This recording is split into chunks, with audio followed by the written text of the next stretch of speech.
Hey, merci d'être avec nous aujourd'hui. Je m'appelle Cindy et puis on se réjouit juste que tu puisses entendre le message de cette semaine.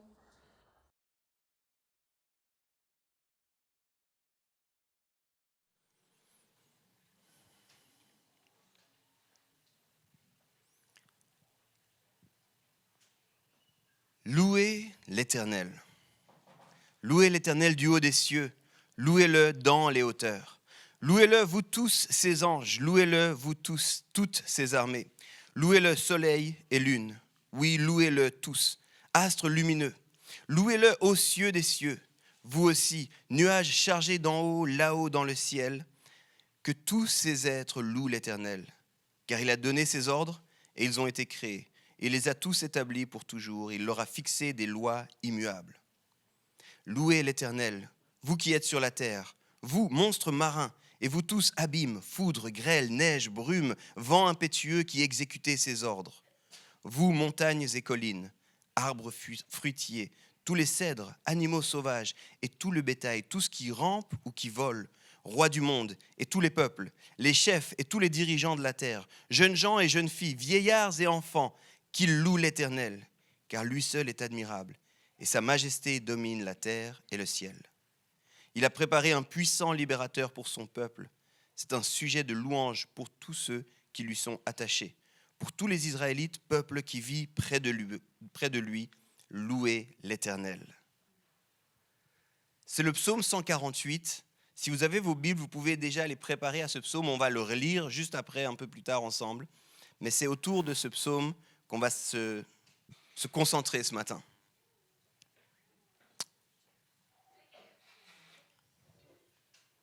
Il est 5h, 5h30, 6h, 6h30, peut-être même 7h, ton réveil sonne.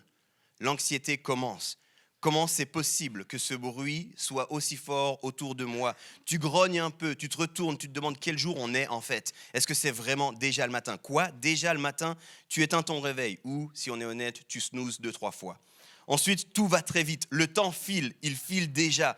Tu te lèves, tu es un petit peu hésitant, tu scrolles sur Instagram, tu checkes tes mails, tu vérifies les messages de la nuit parce que, étonnamment, on a tous des amis qui nous écrivent au milieu de la nuit. Et ça y est, tu regardes, tu es déjà en retard, mince. Il faut que j'y aille. Tu sors, tu dois filer, tu prends ton vélo, peut-être tu prends le bus, peut-être que tu es en train, en scooter ou en voiture, quoi qu'il en soit, il faut absolument filer. Tu es dans le stress, tu t'énerves déjà un peu. Mais pourquoi y a-t-il autant de monde sur la route déjà le matin? Pourquoi ce feu ne passe pas plus vite au vert? Et ça y est, tu cours. Midi déjà, tu dois faire vite. Tu as pris un peu plus de temps que prévu. Tu as 15 messages WhatsApp qui s'accumulent. Tu as les collègues qui t'attendent. Il faut manger vite. Tu avales un sandwich rapidement. Tu fonces déjà. Tu as promis d'ailleurs que tu allais répondre à cet autre ami. Alors il faut vite prendre ton téléphone une fois de plus. C'est déjà la fin de la pause. Tu y retournes et à quelques détails près, sans vraiment comprendre ni pourquoi ni comment, on est déjà le soir. Une activité sociale, quand même, on est censé être tous un peu sociaux. Mais pas trop. Je suis claqué. Je dois me coucher tôt.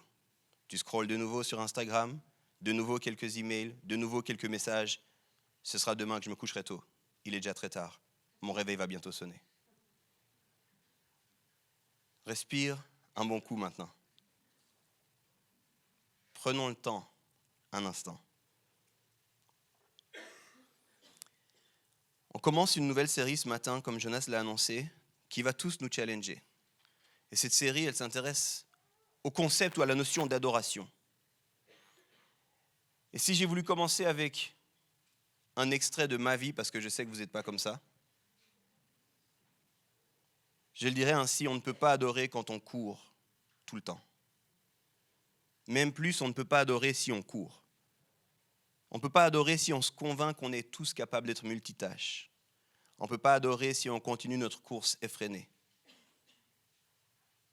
C'est important de le poser dès le départ en contraste. Si on veut vraiment aller dans cette série et laisser Dieu nous parler sur la notion d'adoration, il faut être d'accord de se calmer un peu. Un théologien japonais disait que Dieu marche toujours à la vitesse de l'amour. Et l'amour ne va jamais vite. Alors on ne pourra pas y aller si on fonce. Bienvenue à tous. Je m'appelle Yves et promis, je vais parler plus lentement. Je me réjouis de prendre ce temps avec vous La semaine passée, on célébrait nos 6 ans. On était plus de 250 de personnes au Casino de Montbenon. Est-ce qu'il y en a qui étaient là la semaine passée? Come on, vous avez passé un bon moment? C'était vraiment chouette de vivre ces temps avec vous. On a eu une célébration le matin. Ensuite, on a eu un temps de louange et d'adoration qu'on appelle In and Out l'après-midi. Et c'était vraiment une journée qui était très, très belle. Merci d'avoir célébré avec nous. On était très émus de pouvoir le vivre ensemble. Ici, à l'église, on aime fonctionner avec des séries de messages. Et durant ces séries, on va justement creuser un thème un peu plus en profondeur. C'est pour ça qu'on a rarement juste un message et puis ensuite on passe à la suite. On a une série de messages sur un même thème. Et aujourd'hui, on commence justement le thème de l'adoration. Alors c'est génial, si tu es là pour la première fois, c'est vraiment le bon moment. Et puis, même si tu n'as pas prévu de revenir, j'espère que tu auras un peu le goût de revenir. Mais quoi qu'il en soit, je crois que ça va être bon, ce qu'on va vivre, et je laisse la place à Dieu pour ça. Est-ce que quelqu'un ici a dû apprendre le français? Ça veut dire que le français n'est pas ta langue maternelle. Est-ce qu'il y en a quelques-uns qui ont dû apprendre le français? 3, 4 mains qui se lèvent, ok, quelques mains qui se lèvent. Le français est connu pour être une langue assez difficile. C'est assez difficile à apprendre le français, ça fait partie de ces langues un peu complexes à apprendre. Et pourtant, le français n'est pas une langue extrêmement riche, pour autant, peut-être en particulier quand on met en comparaison avec des langues anciennes. Le mot adorer en français, on l'utilise pour plein de choses. Et puis en fait, souvent quand on lit la Bible et qu'on tombe sur le mot adorer, il y a plein d'autres mots derrière. En français, le mot adorer vient du latin adorare, qui lui-même vient du mot latin orare, qui signifie prier. Et du coup, au départ, adorer, c'est rendre des honneurs, prier avec ferveur ou vénérer Dieu, une divinité ou un roi. Ça, c'est l'étymologie du mot. Puis avec le temps, c'est devenu aussi aimer passionnément quelqu'un ou quelque chose. Je vous disais, le français, ce n'est pas une langue très riche parce que, par exemple, on adore Dieu, mais on adore aussi la couleur bleue. On adore aussi une bonne fondue. On adore aussi nos enfants. On adore certaines fois des amis. On adore des stars, même quand on ne les connaît pas vraiment. Donc on est comme, qu'est-ce que ça veut dire adorer en fait? Qu'est-ce qu'on veut dire par là? À l'église, quand on pense adorer, on pense souvent à la dévotion, à la prière, mais surtout, si on est honnête, à la louange. Quand on pense adorer dans le contexte de l'église, on pense souvent un musicien, des chanteurs et nous qui louons. Mais adorer, ça a été dit et on va creuser ça, c'est beaucoup plus que ça. Puis on va essayer de construire avec vous, qu'est-ce que c'est qu'adorer? Comment est-ce qu'on doit adorer finalement? Dans la Bible, tant en hébreu qu'en grec, il y a énormément de mots pour exprimer l'idée d'adoration. Puis ces mots ont tous des sens qui sont le sens principal, assez le même, mais ensuite des nuances ici ou là. Beaucoup de ces mots indiquent, et ça c'est intéressant, une action physique. Par exemple, se courber, se prosterner, s'incliner, lever les bras. Il y a souvent une notion physique. Mais pas seulement. Si on étudie l'adoration dans la Bible, il y a 3 dimensions qui ressortent. Puis j'aimerais vous les dire en entrée. Tout d'abord, on adore avec le cœur et les émotions. On est émerveillé, touché dans nos entrailles, au plus profond de nous, poussé au travers de ce qu'on ressent à adorer Dieu. Donc on adore au niveau de nos émotions. La deuxième dimension, c'est qu'on adore avec notre volonté. Dans la Bible, l'adoration, c'est un choix conscient d'adorer. C'est un acte libre qui est dirigé vers quelqu'un. En général, on encourage à le diriger vers Dieu. Et on voit des gens qui choisissent d'adorer ou qui disent à leur corps d'adorer. Dans les psaumes, qui est un livre où il y a beaucoup, on a souvent David qui dit « Bénis Dieu, ô mon âme ». Et quand il le dit, on ne comprend pas toujours, mais en fait, il est en train de donner un ordre. Je choisis que tu dois bénir Dieu maintenant, ô mon âme. Et il est comme en train de se donner un ordre, c'est un choix, c'est quelque chose qui est en lien donc, avec nos émotions, mais c'est aussi quelque chose qui est en lien avec notre volonté. Et finalement, dans la Bible, l'adoration apparaît aussi comme une action logique et réfléchie. L'adoration comme une action logique et réfléchie, parce que finalement, quand on réalise qui est Dieu, quand on réalise ce qu'il a fait et ce qu'il continue de faire, l'adoration est alors perçue comme une réponse logique. Il n'y a pas d'autre choix en fait que d'adorer Dieu. Si Dieu est bel et bien qui il dit, puis s'il fait bel et bien ce qu'il dit, puis si je peux constater en fait, la réponse logique, c'est l'adoration. L'adoration biblique, c'est donc, c'est vrai, prier avec ferveur, vénérer quelqu'un, régulièrement c'est Dieu, et cette adoration est à la fois une réaction émotionnelle, une décision intentionnelle et une action pertinente et logique face à Dieu. Alors si vous vouliez un début de définition de l'adoration selon la Bible, voilà. Qu'est-ce que c'est que l'adoration ? L'adoration, c'est une réaction émotionnelle, une décision intentionnelle et une action pertinente et logique face à Dieu. Ça, c'est l'adoration. Puis je donne toute la gloire à Dieu. Alors vous le comprenez bien, adorer, c'est pas aimer une chanson de louange. Adorer, ouais, j'adore ce chant. Adorer, c'est pas non plus répéter régulièrement le même chant. Par exemple, Alléluia. Adorer, c'est pas non plus être ému et pleurer pendant un chant. Adorer, c'est incliner l'entier de notre être, compréhension, désir et ressenti vers Dieu en adoration. C'est s'incliner vers Dieu, lui laisser tout ce qu'on a, parce qu'on ne saurait quoi faire d'autre. J'aime bien le dire ainsi, l'adoration devrait toujours se vivre en 3 dimensions.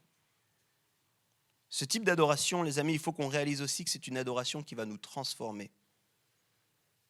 Parce que vous le savez sans doute, on devient toujours un peu plus comme les choses avec lesquelles on passe du temps. Vous avez tous rencontré quelqu'un qui s'est marié, je suppose. C'est étonnamment de voir à quel point cette personne qui se marie, gentiment est un peu affectée par son mariage. Les goûts, les couleurs, les références. Moi, mon grand frère, quand il s'est marié, une des choses qui m'a choqué, c'est qu'il a commencé à utiliser des expressions que je n'avais jamais entendues dans sa bouche auparavant. C'est pas grave, mais je me disais, je te connais depuis que je suis né, je t'ai jamais entendu dire ça. Mais subitement, parce qu'il traînait, parce qu'il vivait, parce qu'il faisait la vie avec quelqu'un, il commençait à être un petit peu transformé par cette personne. De la même façon, l'adoration va nous transformer. Parce que quand on passe ce temps avec Dieu, quand on incline nos cœurs, quand on se penche sur lui, en fait, lui est à l'œuvre aussi en nous. Écoutez ce que James Smith, qui est philosophe et théologien, dit. L'adoration crée un espace dans lequel Dieu peut recalibrer nos cœurs, former ou plutôt reformer nos désirs et nos amours. L'adoration, ce n'est pas seulement quelque chose que nous faisons, c'est un espace dans lequel Dieu lui-même est à l'action en nous. En cela, l'adoration est au cœur de la marche de disciple. Marcher en disciple, ça nécessite qu'on adore. On ne peut pas faire autrement parce que dans l'adoration, on s'approche de Dieu et dans l'adoration, on laisse Dieu nous travailler, nous transformer, nous former, nous reformer. On va relire maintenant le texte, puis je vous invite à le prendre avec moi si vous avez vos Bibles. C'est le psaume 148. Je vais le lire comme avant, puis il va s'afficher aussi pour ceux qui n'auraient pas de Bible. Si vous n'avez pas de Bible, 2 informations pour vous extrêmement importantes. On aime tellement ce livre et on est tellement convaincus qu'il change les vies que venez nous voir à la fin qu'on vous en offre un. On veut vous offrir une Bible pour que vous puissiez la voir. Puis la deuxième des informations, c'est qu'il existe plein d'applications. Vous pouvez avoir aussi la Bible gratuitement. Alors c'est moins cool parce que c'est digital, mais c'est aussi une bonne alternative si jamais. Psaume 148, on lit ensemble. Louez l'Éternel. Louez l'Éternel du haut des cieux. Louez-le dans les hauteurs. Louez-le, vous tous ses anges. Louez-le, vous toutes ses armées. Louez-le, soleil et lune. Oui, louez-le tous, astres lumineux. Louez-le aux cieux des cieux. Vous aussi, nuages chargés d'eau là-haut dans le ciel. Que tous ces êtres louent l'Éternel, car il a donné ses ordres et ils ont été créés. Il les a tous établis pour toujours. Il leur a fixé des lois immuables. Louez l'Éternel, vous qui êtes sur la terre, vous, monstres marins, et vous tous, abîmes, foudre, grêle, neige, brume, vent impétueux qui exécutez ses ordres, vous, montagnes et collines, arbres fruitiers, tous les cèdres, animaux sauvages et tout le bétail, tout ce qui rampe ou qui vole, rois du monde et tous les peuples, les chefs et tous les dirigeants de la terre, jeunes gens et jeunes filles, vieillards et enfants, qui louent l'Éternel, car lui seul est admirable, et sa majesté domine la terre et le ciel. Il a préparé un puissant libérateur pour son peuple. C'est un sujet de louange pour tous ceux qui lui sont attachés, pour tous les Israélites, peuple qui vit près de lui. Louez l'Éternel. Vous avez vu le nombre de fois qu'il est dit « Louez l'Éternel » ? Pas mal de fois. Hein. Et ce texte est fascinant, il est extrêmement riche. Si on prend le temps de le décomposer, puis on va vraiment un peu l'étudier ensemble ce matin en détail. Mais il y a beaucoup de choses qui ressortent, notamment sur la notion de l'adoration. Ce texte commence et se termine par la même phrase En hébreu, c'était un texte au départ en langue originale hébreuse, il y a un seul mot, puis en français, ça a été traduit par une phrase. C'est louer l'Éternel en français, et en hébreu, c'est Alléluia. Il ouvre et il finit, il ferme sur Alléluia. Alléluia, au départ, c'est pas tellement nous qui louons Dieu. Je ne sais pas si vous saviez ça. Alléluia, c'est pas nous qui disons seulement Alléluia. Au départ, Alléluia, c'est plutôt une interpellation. C'est plutôt, tu devrais louer Dieu, en fait. On dit à quelqu'un Alléluia, puis l'autre nous répond en général Alléluia. Mais ce n'est pas quelque chose qu'on dit et qu'on prononce seul pour soi-même. Et ce psaume, en fait, s'ouvre et se ferme sur cette invitation. Pour la langue originale, les premiers qui lisaient ce texte, ce qu'ils comprenaient, c'est qu'au début de ce psaume, on nous disait « Hey, vous devriez louer Dieu ». Puis à la fin du psaume, on disait « Pour toutes ces raisons, vous devriez louer Dieu ». Donc c'est comme cette invitation à adorer Dieu, à louer Dieu, se trouve en ouverture et en fermeture. Et si vous découpez le psaume, si vous l'étudiez un petit peu plus, il y a une interpellation extrêmement intéressante. Il y a comme deux grands temps dans ce psaume. Il y a tout d'abord le haut des cieux. C'est dès le verset 1. Louez-le, le haut des cieux.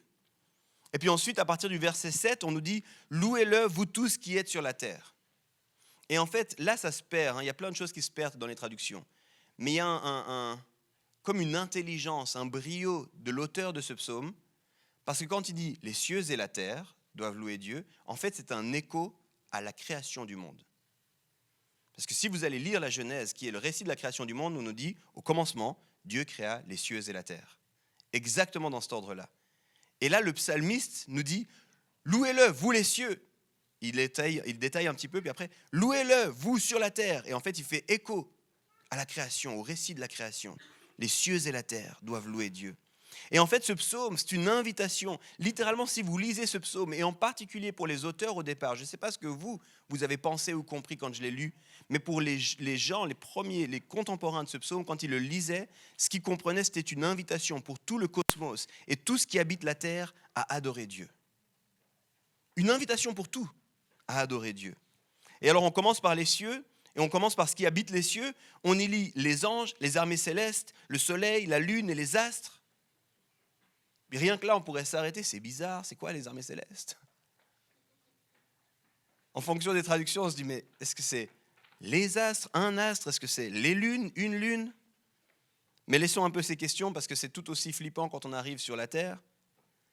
Quand on arrive sur la terre, on pourrait penser à, oui, nous les hommes, on doit louer Dieu, mais si vous regardez, c'est les derniers, les hommes. Et on commence par des choses vraiment surprenantes. Monstres marins, abîmes, foudre, brume. Ok, sympa bonnard. Pas sûr que c'est la première des choses auxquelles je pensais quand je pensais à l'adoration, en fait. À quoi tu penses dans l'adoration? Les monstres marins qui adorent Dieu. All right, intéressant. Et je vais laisser là, je ne veux pas vous prendre du temps puis vous perdre dans des études de texte trop longues. C'est un peu flippant, mais il y a vraiment du sens à tout ça. J'aimerais juste souligner deux constats qui se dégagent quand on comprend cette grande structure du texte. Il y a d'autres choses, mais deux constats importants. Et puis je laisse le verset 14 qui est comme la conclusion, on l'apprendra après. En fait, il y a une invitation assez sérieuse qui est adressée à l'ensemble de la création. Et le psalmiste dit, l'adoration, c'est pas seulement moi. C'est pas seulement moi, le psalmiste, qui suis content. Puis les psaumes, au passage, c'est un recueil de poésie, de chants. Mais il n'est pas juste en train de dire c'est moi et puis ma petite personne ou moi avec mes instruments qui adore. Il dit l'invitation à adorer, c'est pour tout le monde en fait.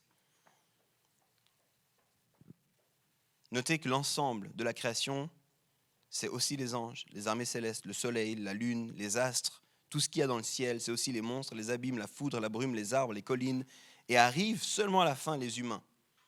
Puis même parmi les humains, c'est intéressant. Qui doit adorer Dieu? Rois, les chefs, les jeunes, les moins jeunes, les jeunes gars, les jeunes filles, et puis tout le monde en fait. Ceux qui vont bien, ceux qui vont moins bien, ceux qui ont des raisons, ceux qui n'ont pas de raisons, tout le monde doit adorer Dieu. Et il y a vraiment cette invitation qui est extrêmement forte et qui est très très marquée.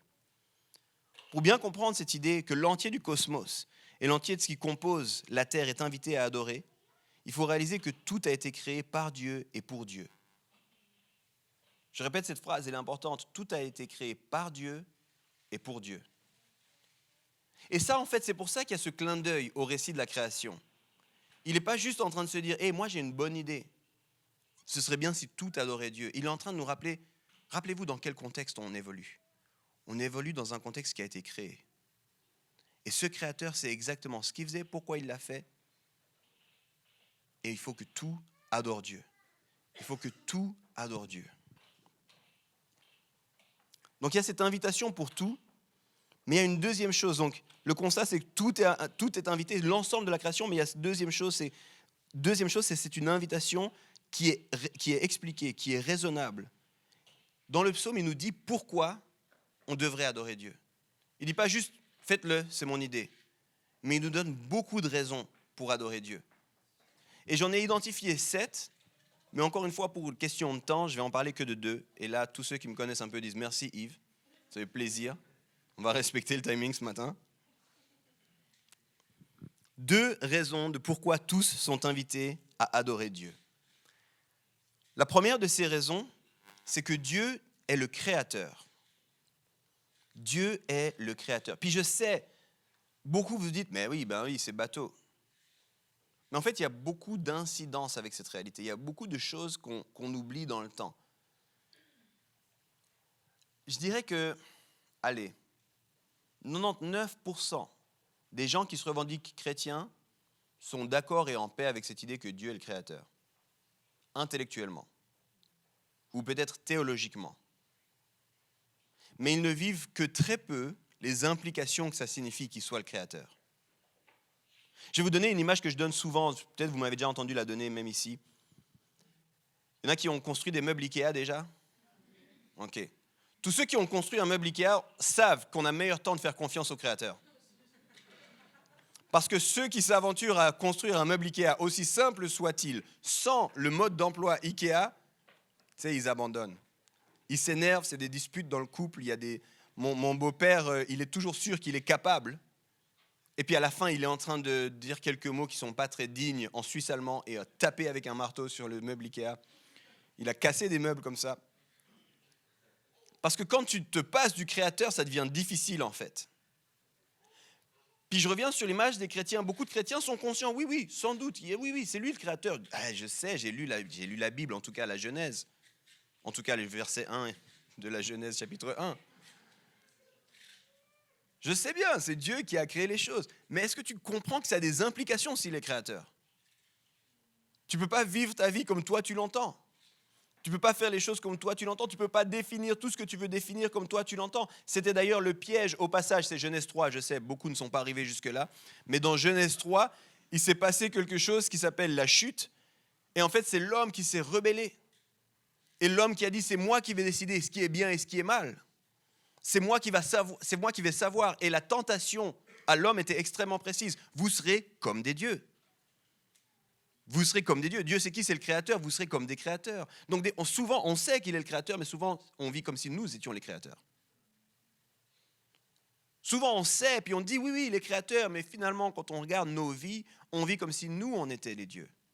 Comme si nous, on pouvait choisir. Comme si nous, on avait un impact sur la création. Comme si c'était notre création à nous. Donc c'est important qu'on insiste là-dessus. Ce psaume le dit avec merveille et avec brio et avec tact et avec poésie.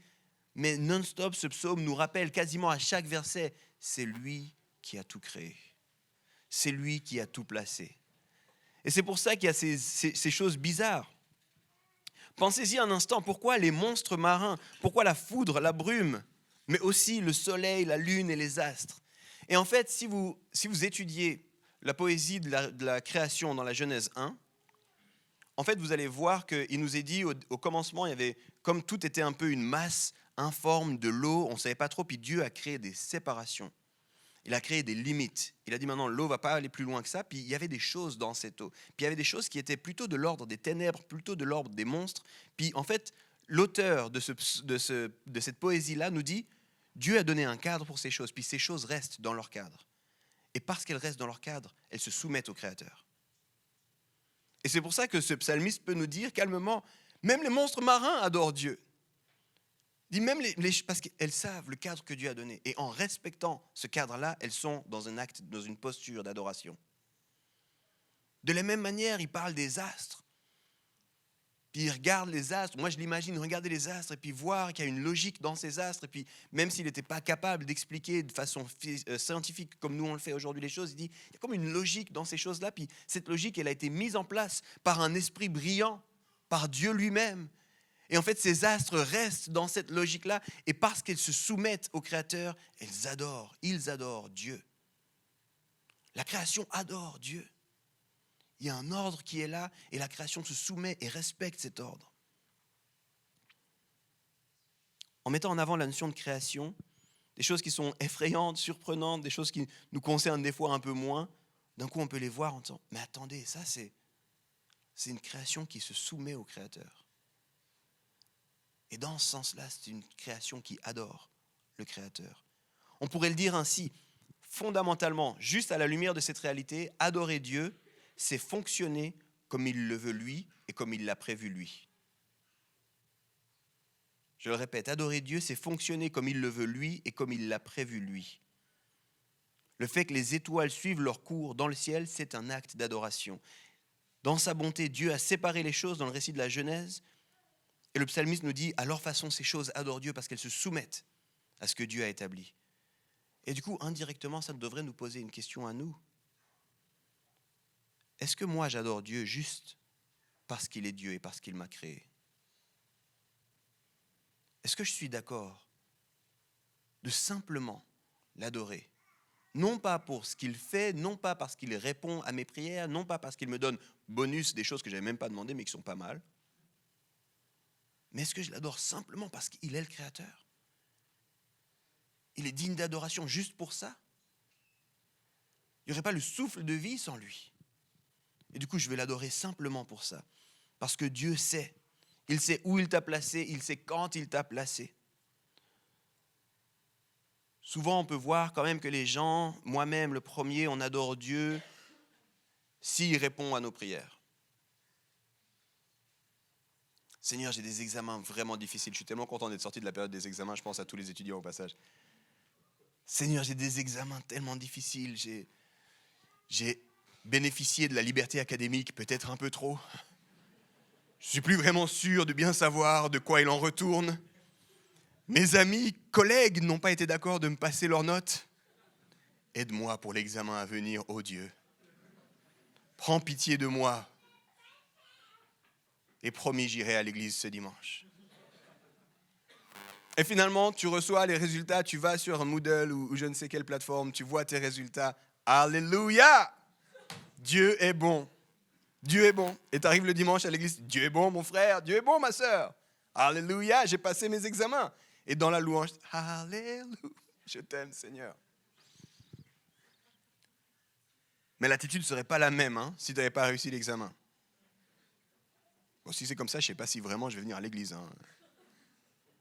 Ça devrait être donnant-donnant, j'ai l'impression quand même.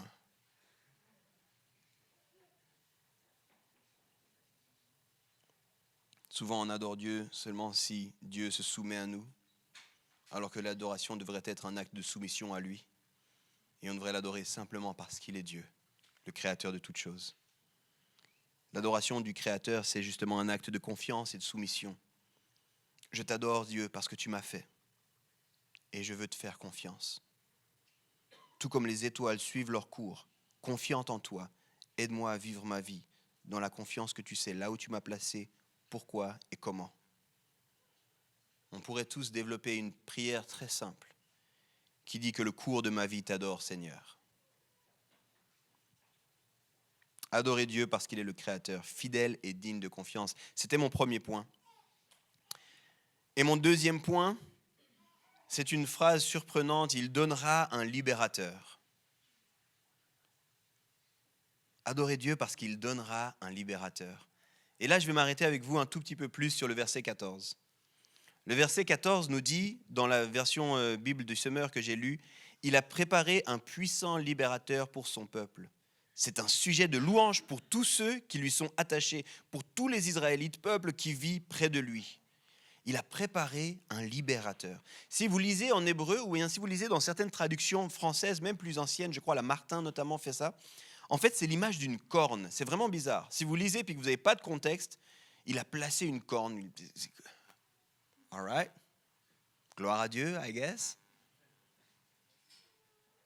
Et cette corne, en fait, c'est une référence à l'idée de victoire, à l'idée de libération. C'est associé à l'image du taureau qui lève ses cornes et qui, en faisant ça, indique la victoire. Mais on peut se demander légitimement, pourquoi ? Pourquoi ? Pour quelle victoire ? Si on est un tout petit peu sincère, on regarde autour de nous, j'ai l'impression qu'on n'est pas dans un constat de victoire. On peut prendre quelques sujets comme ça, d'actualité. Le taux de suicide, pas tellement victorieux en ce moment. L'anxiété, la dépression, pas tellement victorieux en ce moment. Les relations internationales, pas tellement victorieux en ce moment. Les atrocités qui se passent au sein du christianisme, pas tellement victorieux en ce moment. On pourrait vraiment se demander, mais de quelle victoire on parle là ? Quelle victoire Dieu m'a donnée ? À un niveau beaucoup plus simple, beaucoup plus personnel, j'ai toujours des sujets de prière. Il y a toujours des pauvres autour de nous, il y a toujours des malades. On l'a chanté avant, il est le Dieu qui guérit, mais pourquoi alors il ne guérit pas ? Quelle victoire en fait ? On a tous des drames personnels, quelle victoire ? Pour bien saisir cette idée de victoire, c'est très très important de se rappeler en fait qu'on est dans le psaume 148. Et là je dis ça éclaire toute vos lanternes, n'est-ce pas ? Ah ben oui, merci Yves. Ça fait quoi qu'on soit dans le psaume 148 ? Il y a 150 psaumes dans la Bible. C'est le livre le plus long, le plus large. C'est celui où, si vous avez une Bible physique, vous ouvrez très souvent, vous tombez sur un psaume. Et il y a 150 psaumes. Et sur ces 150 psaumes, il y a un grand récit qui nous est raconté. On n'en a pas toujours conscience, mais en fait, il y a un grand récit qui nous est raconté. Et un récit qui nous est raconté qui s'inscrit dans ce qu'on appelle l'attente messianique.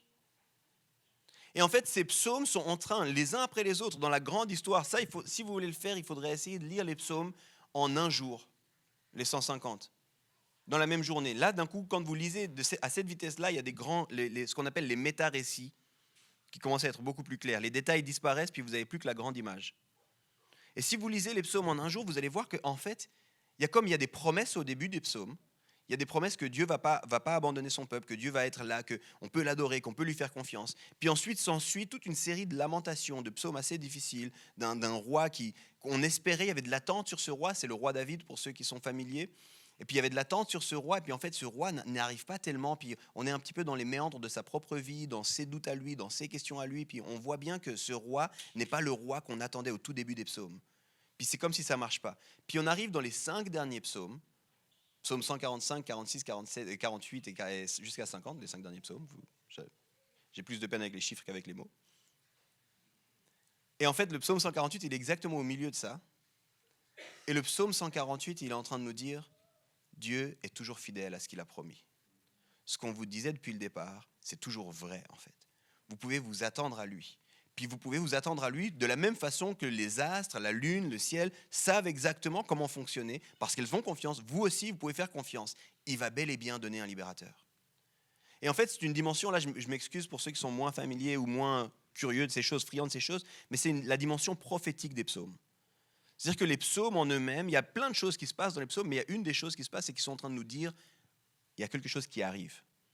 Et vous pouvez rester fidèle, parce que Dieu, lui, reste fidèle. Et on va dans les méandres de la vie, notamment du roi David, pour dire, mais est-ce que vraiment on peut faire confiance à Dieu ? C'est fait dans ce but-là, est-ce que vraiment je peux m'attendre ? Mais alors qu'on arrive à la fin, alors qu'on est au psaume 148, les auteurs des psaumes nous disent, là, il faut vraiment que vous sachiez, oui, Dieu ne vous oubliera pas. Dieu est fidèle.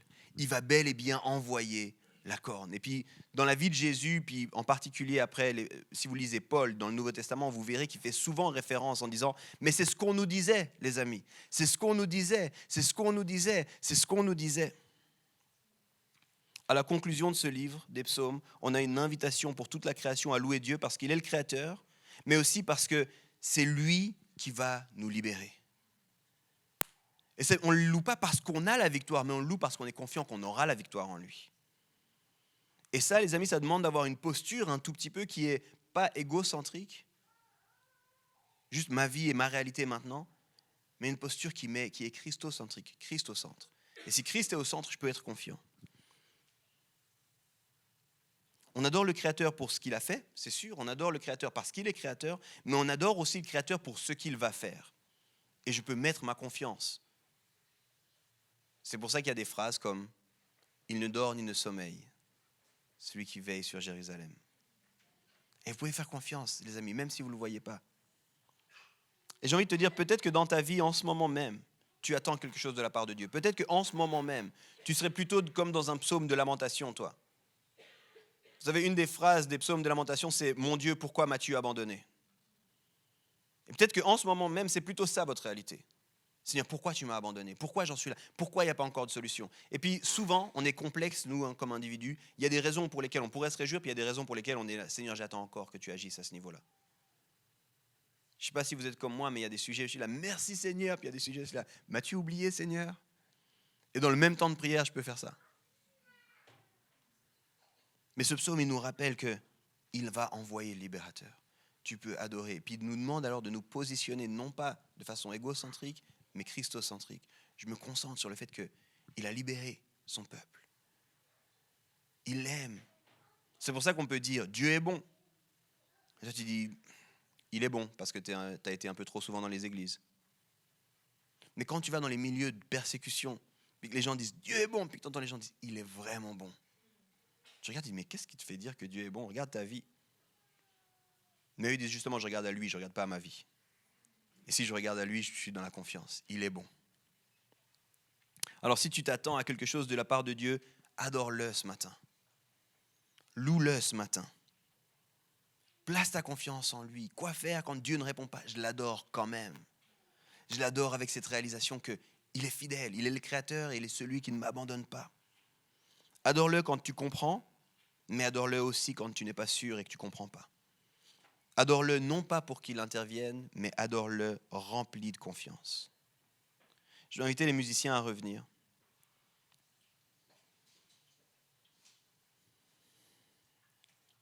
J'ai été tellement, en étudiant ce psaume, c'était une semaine difficile, si je peux être honnête avec vous.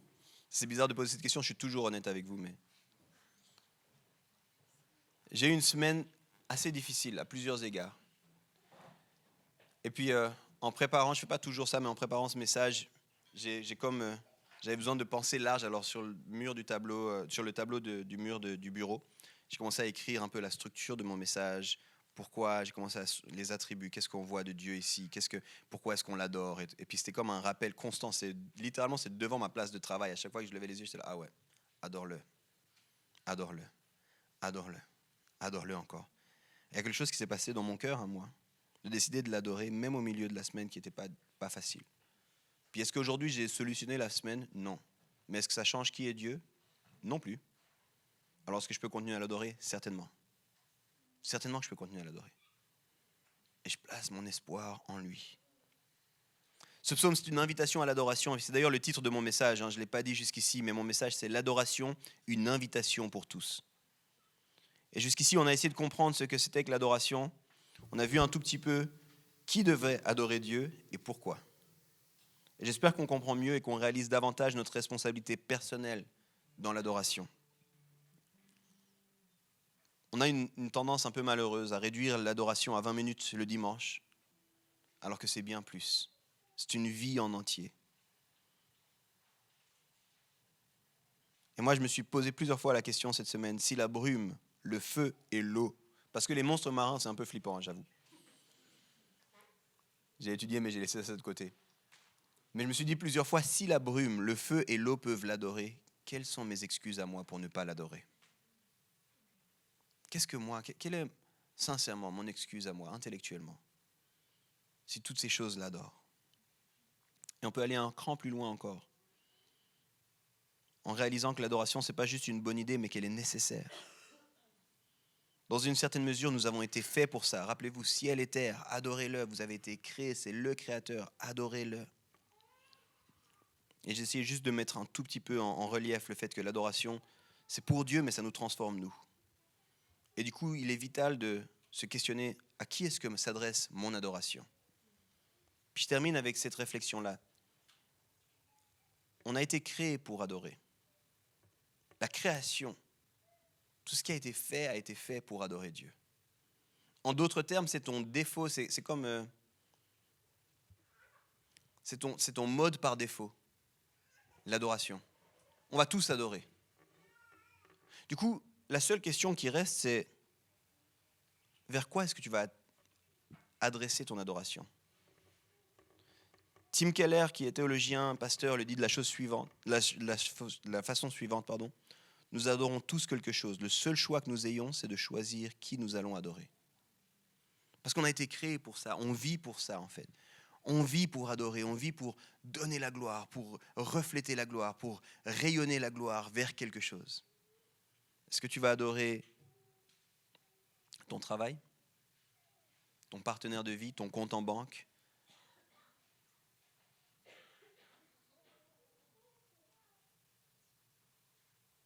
On adore tous quelque chose. J'arrive à la conclusion et on va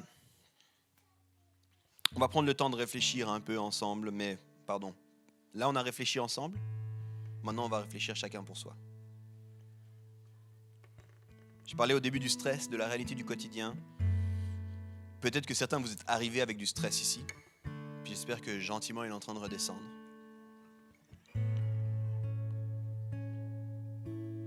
Puis j'aimerais vous inviter à vous arrêter un tout petit moment, à ralentir, à vous émerveiller devant ce Créateur et à l'adorer parce qu'il est digne de notre adoration. Il est le seul qui est digne de notre adoration. Si vous creusez davantage avec Tim Keller qui a écrit un livre fascinant, je vous encourage à le lire, Les idoles du cœur. Il parle que c'est le seul qui est digne de notre adoration, mais c'est le seul qui est capable de recevoir notre adoration. Quand on adore autre chose, en fait, on finit toujours déçu. Et l'autre chose ne peut pas supporter notre adoration. Je vous donne un exemple tout simple. Vous avez vu mes enfants qui n'ont pas arrêté de tourner ce matin? Mes enfants ne sont pas capables de supporter mon adoration. Et si moi, en tant que père, je mets mon adoration sur eux, je les écrase.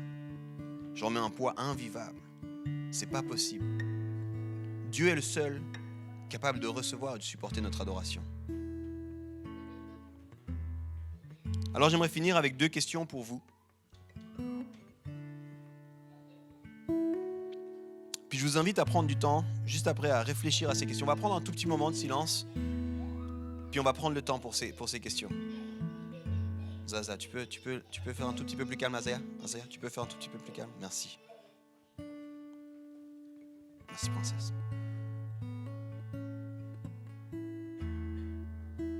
La première des questions, c'est qu'est-ce que c'est que l'adoration pour toi et comment est-ce que tu le vis? Qu'est-ce que c'est que l'adoration et comment est-ce que toi tu le vis? Puis sois honnête. Au passage, peut-être vous ne me connaissez pas, vous êtes là pour la première fois, personne ne va vous demander vos réponses. Il n'y a pas un test, je ne vais pas vous demander à la fin. Puis si quelqu'un, de façon maladroite, vous dit « Hey, c'était vraiment intéressant les questions, t'as dit quoi ?» Je te donne officiellement le droit de lui dire « Ça ne te regarde pas. » Mais j'ai trouvé aussi très intéressant. Qu'est-ce que c'est que l'adoration pour toi et comment est-ce que tu vis l'adoration? Et la deuxième question, comment l'adoration te transforme-t-elle ou t'a transformé? Et encore une fois, c'est une question pour toi. C'est-à-dire que peut-être, alors que je suis en train de te parler, le Saint-Esprit il est en train de te dire t'adores quelque chose qui ne va pas en ce moment. Puis tu as commencé à être transformé à cause de cette chose-là, à cause de cette adoration mal dirigée. Peut-être que tu es en train d'adorer un projet de vie. Peut-être que tu es en train d'adorer un rêve. Peut-être que tu es en train d'adorer une carrière. Puis à cause de ça, il y a quelque chose qui est en train de se passer. C'est pas très bien, en fait. C'est en train de te transformer. Tu n'es plus celui ou celle que j'avais sur mon cœur depuis le départ. Et laisse le Saint-Esprit te parler par rapport à ça. Ne botte pas en touche.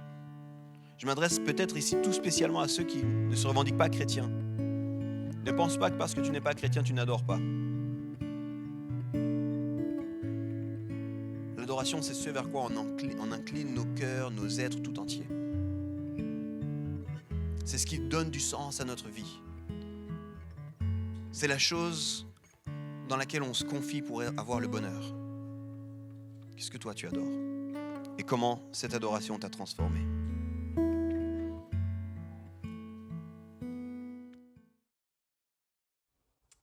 J'espère que le message a pu te parler et que tu puisses vraiment prendre des pépites avec toi durant la semaine et les mettre en pratique. Si tu as envie de plus d'informations par rapport à l'église de Home et la communauté qu'on est, tu peux sans doute te diriger vers le site internet églisehome.com ou alors les réseaux sociaux, que ce soit Instagram ou Facebook. Et bonne semaine à toi.